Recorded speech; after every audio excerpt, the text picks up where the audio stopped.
Pagkagising mo sa umaga, nag-thank you ka ba kay Lord? O pagkagising mo sa umaga, nagbunga nga ka agad? Sabi ng huwag kakalimutang lagyan ng tubig ang termo. Sino humuling uminom ng kape?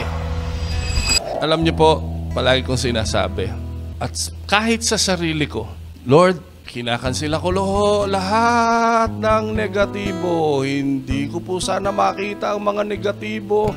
Hindi ko po sana marinig muna ang mga negatibo.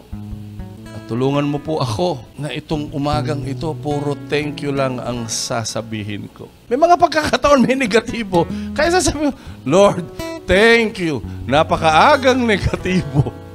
Bakit pati negatibo, Pastor, pinapasalamatan mo? Kasi sigurado pagkatapos nun may testimony. At hindi naman ako binibigo ni Lord kahit kailan. Tingin kayo sa akin. At hindi naman tayo magkaiba ng Diyos. Kaya yung hindi bumibigo sa akin, yun din ang hindi bibigo sa'yo. Magpasalamat ka kay Lord. At syempre, hindi lang kay Lord. Dapat naman, kung may asawa ka, mag-thank you ka sa asawa mo.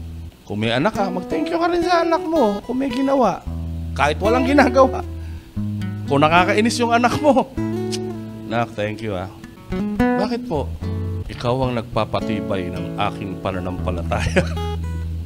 Hello? Tapos mag-thank you ka doon sa mga alam mong nagpe-pray para sa'yo. Hello? Tabi-tabi po ang tamaan. Buti nga, may gagawin po ang Diyos na malaki, hindi po aksidente na ito po ang pinag-uusapan natin. Kung may pinagdadaanan kayo na kasinlaki ng barko, palaging sinasabi po ng proseso Marcelo, kung ang pagsubok mo ay kasinlaki ng barko, ang laki nun, huwag ka mag-alala, ang katugunan ni Lord, sinlawak ng dagat.